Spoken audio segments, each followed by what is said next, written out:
안녕하세요. 극캐스천입니다. 오늘은 제 마음속에 아주 오래전부터 머물고 있던 이야기를 나누고자 합니다. 정확히 말하면 지금으로부터 한 4, 5년 전 기도하고 있었던 순간도 아니고 어떤 예배 중에 특별한 감동을 받은 것도 아니고 그냥 아무런 예고도 없이 정말 불현듯 일상을 보내다가 제 마음속에서 하나님이 제게 던지시는 것 같은 질문, 문장이 떠올랐던 순간이 있습니다. 그것은 바로 영구가 내가 너와 함께 할게. 너의 평생에 내가 너와 함께 할게. 하지만 네가 기도하는 것 아무것도 이루어지지 않을 거야. 네가 바라는 것, 네가 구하는 것 아무것도 이루어지지 않을 거야. 그냥 단지 내가 너와 함께 할 거야. 그래도 너는 괜찮니? 그렇게 물어보시는 것 같았습니다. 그 질문은 너무 갑작스럽지만 너무나 정확했고 너무나 깊게 제 마음을 꿰뚫었습니다. 그 순간 저는 그 질문 앞에서 어떤 말을 할 수도 없었습니다. 너무나 당연하게 너무나 좋다고 말할 수가 없었습니다. 그리고 생각을 해보았습니다. 우리가 입으로는 주님 한 분만으로 나는 만족해 이렇게 찬양으로 수없이 고백해왔지만 막상 아무것도 이루어지지 않아도 괜찮은가? 이 질문 앞에 서보니 당당하게 네 괜찮습니다, 네 너무 좋아요라고 말할 수가 없었습니다. 아까 말했던 그 찬양의 고백처럼 아니면 나의 모든 것 대신 주님을 찬양한다고 우리는 그 가사를 수십 번, 수백 번, 때로는 수천 번 불러왔을 것입니다. 하지만 정말 그 가사처럼 주님만으로 만족하며 살고 있는지, 내가 정말 그렇게 살고 있는지 묻게 되었습니다. 저는 제 삶을 돌아보면 주님으로 만족하다기보다는 오히려 이렇게 살아왔던 것 같습니다. 더 편안해지고 싶어서, 더 인정받고 싶어서, 더 성공하고 싶어서, 더 안전해지고 싶어서, 어쩌면 하나님을 사랑하는 것이 아니라 하나님을 사랑할 이유들을 붙들고 있었던 것이 아닐까 생각하게 되었습니다. 우리는 무언가를 선택할 때 언제나 이유를 찾습니다. 이 사람을 사랑하기로 한 이유, 결혼을 결심한 이유, 직장을 선택한 이유, 교회를 정한 이유. 그러나 문득 이런 질문이 떠올랐습니다. 그렇다면 그 이유들이 사라지면 나는 그 선택을 계속 지킬 수 있을까? 누군가를 사랑하는 이유가 사라지면 그 사랑도 사라지는 게 아닐까?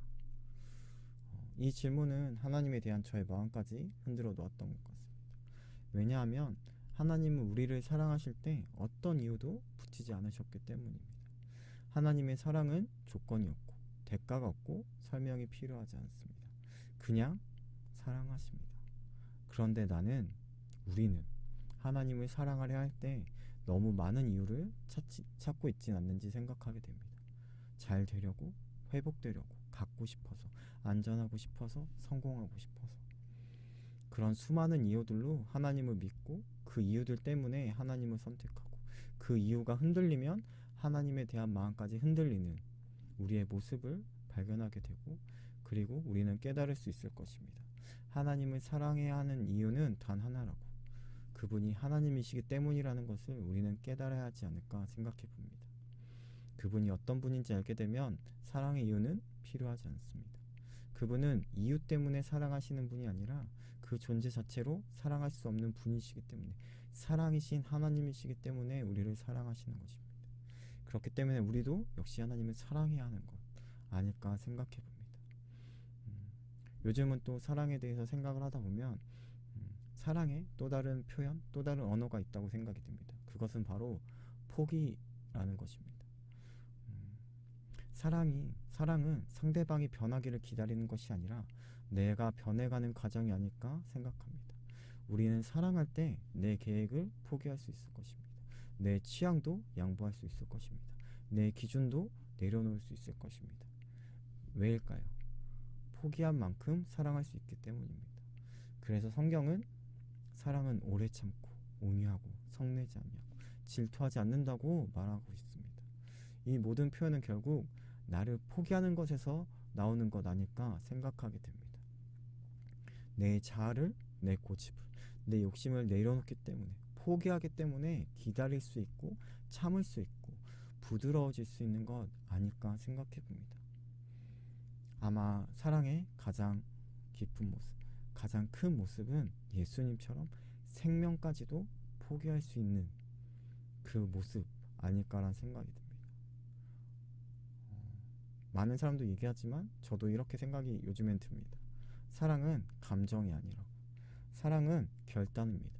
선택이고 행동일 것입니다. 삶으로 드러나는 의지라는 생각이 듭니다.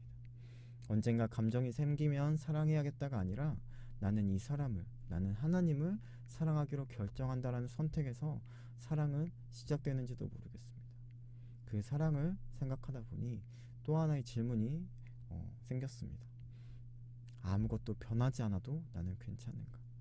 내 상황이 변하지 않아도, 내 가정이 변하지 않아도, 내 형편이 나아지지 않아도, 내가 기도한 것이 이루어지지 않아도, 때로는 내가 사랑하는 사람이 변하지 않아도 하나님이 나와 함께 하신다는 그 이유 하나만으로 나는 만족할 수 있는가?